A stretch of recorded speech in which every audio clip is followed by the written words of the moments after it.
Jungle.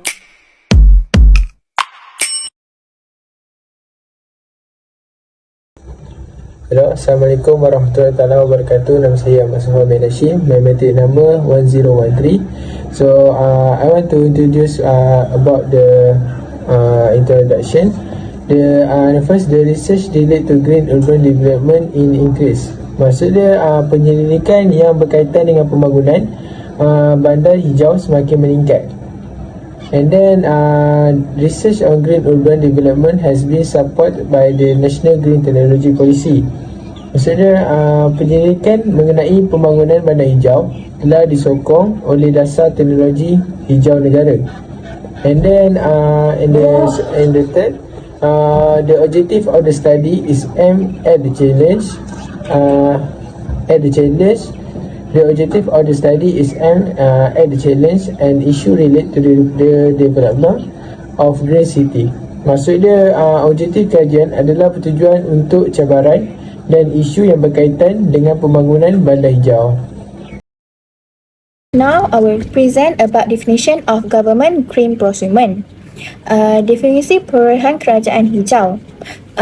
Government green procurement ini dia merujuk kepada bekalan, perkhidmatan dan kerja di sektor kerajaan dengan mengambil kira bangunan, bahan atau barangan yang memenuhi kriteria alam sekitar untuk memelihara alam sekitar dan sumber alam semula jadi serta meminimumkan dan mengurangkan kesan negatif daripada aktiviti manusia itu sendiri. Malaysian Green Technology and Climate Change Corporation is an umbrella agency under the Ministry of Environment and Water (KESA), tasked with monitoring and reporting on GGP. In 2012, a meeting of the Green Technology and Climate Change Council (MTHPI) was held appointing the Ministry of Finance (MUF) to be the GGP coordinator in the My Hijau programs. Then all the ministry involved will determine the strategy and direction of the GGP. In addition, the GGPWC also formulated the mechanism and implemented the GGP action plans. Next, I will present about the agency role. First, establish of government green procurement governance structure, iaitu penubuhan struktur tadbir urus kerajaan perolehan hijau. Peringkat kementerian, penubuhan jawatan kuasa kerajaan perolehan hijau yang dipengerusikan oleh ketua setiausaha, timbalan ketua setiausaha. Jawatan kuasa ini bertanggungjawab untuk merancang, menyelaras, memantau dan menilai pelaksanaan serta melaporkan pencapaian kerajaan perolehan hijau di peringkat kementerian. Jawatan kuasa ini hendaklah bersidang sekurang-kurangnya sekali setahun. Kedua, ada peringkat jabatan. Agensi di bawah kementerian juga perlu menubuhkan jawatan kuasa kerajaan perolehan hijau di peringkat jabatan yang dipengerusikan oleh ketua jabatan, timbalan ketua jabatan.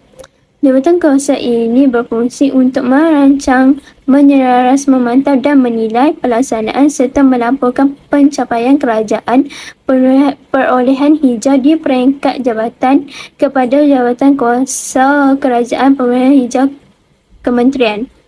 Jawatan kuasa ini hendaklah bersidang sekurang-kurangnya sekali setahun. Next point, government green procurement planning in the annually procurement planning, iaitu merancang kerajaan perolehan hijau di dalam perancangan perolehan tahunan. First, agensi perlu merancang pelaksanaan kerajaan perolehan hijau melalui perancangan perolehan hijau yang disediakan secara tahunan selaras dengan perancangan perolehan tahunan kementerian dan dikemukakan kepada Kementerian Keuangan mengikut tempoh yang ditetapkan. Kedua, agensi hendaklah menetapkan petunjuk prestasi utama bagi menyelaras kerajaan perolehan hijau berdasarkan sasaran yang ditetapkan oleh Unit Perancangan Ekonomi Jabatan Perdana Menteri di bawah Perancangan Malaysia. Example of agency. First, Kementerian Keuangan. Peranan Kementerian Keuangan ialah mengeluarkan perkeliling arahan dan tata cara perolehan. Kedua ialah menyelaraskan maklumat perancangan perolehan hijau dan pencapaian kerajaan perolehan hijau kepada setiap kementerian. Yang ketiga adalah mempengerusikan jawatan kuasa pemandu dan jawatan kuasa kerja kerajaan perolehan hijau bersama dengan Kementerian Alam Sekitar dan Air.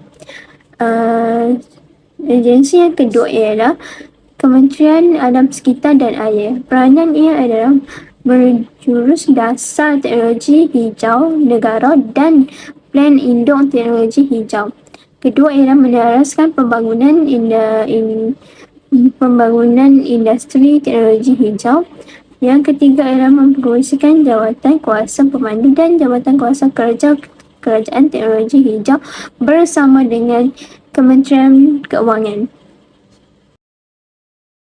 Challenge in Green City Development. Cabaran ini terbagi pada dua. Yang pertama ialah lack of education and knowledge in the community. Which is didikan dan pengetahuan yang kurang dalam diri masyarakat.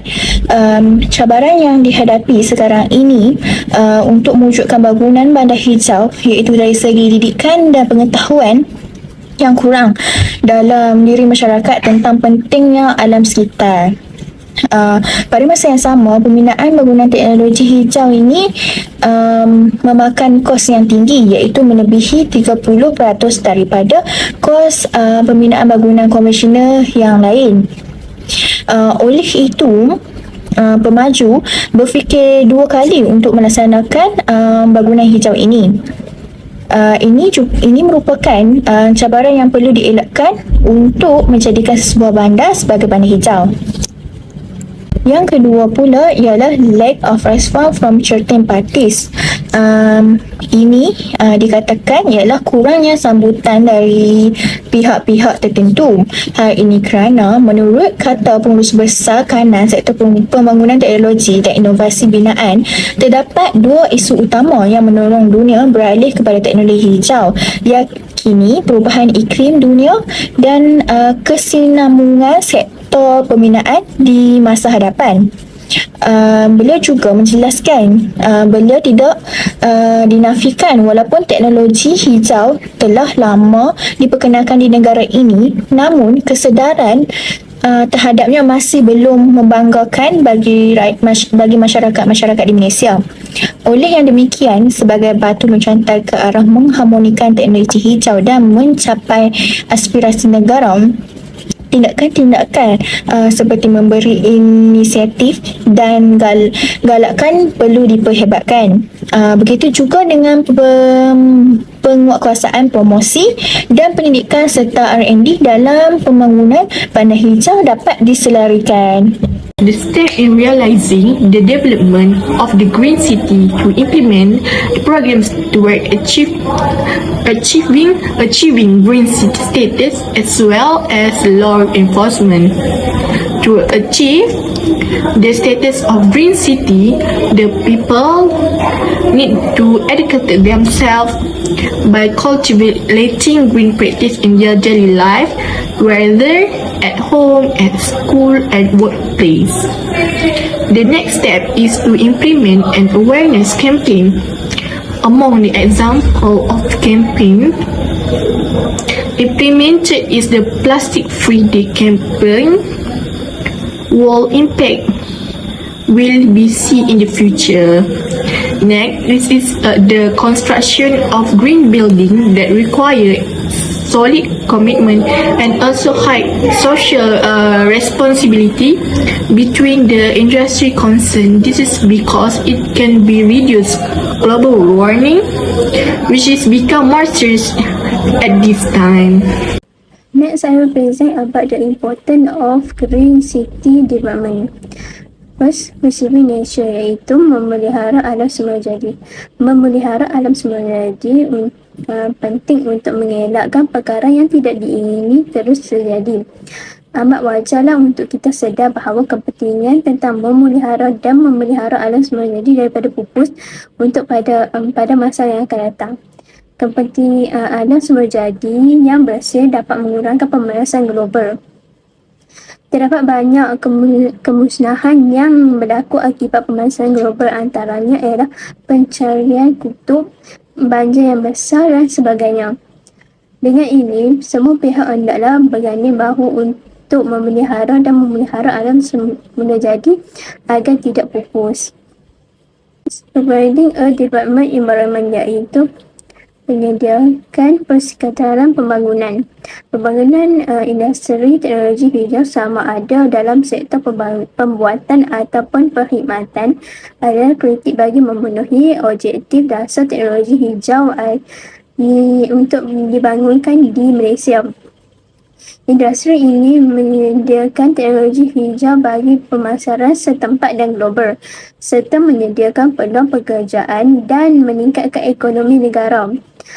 Pengenalan dan pelaksanaan ekonomi yang inovasif ini disokong oleh langkah-langkah keuangan dan fizikal untuk membantu peningkatan pertumbuhan teknologi hijau serta dengan objektif dan matlamatnya. Okay, about the conclusion, and the first, the research on green city development is important to Malaysian government policy.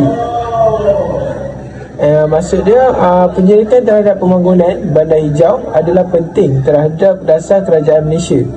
Maksudnya penyelidikan ni dia amat penting kepada kerajaan Malaysia kerana dia merupakan penyelidikan terhadap pembangunan bandar hijau. Lepas tu yang kedua adalah small change have a big impact on the country in the future. Maksudnya perubahan kecil telah memberikan impak yang besar terhadap negara pada masa hadapan. Maksudnya perubahan kecil seperti mengadakan kempen yang mengenai penyelidikan pembangunan bandar hijau adalah amat penting untuk masa hadapan. Dan yang ketiga adalah take the best step informing a generation that care about the good of green city. Maksud dia dia mengambil langkah yang terbaik dalam membentuk generasi yang mementingkan kebaikan bandar hijau. Maksudnya penyelidikan terhadap pembangunan bandar hijau ni dia amat penting, iaitu dia salah satu langkah yang terbaik dalam membentuk generasi yang mementingkan kebaikan bandar hijau. That's all for me. Thank you.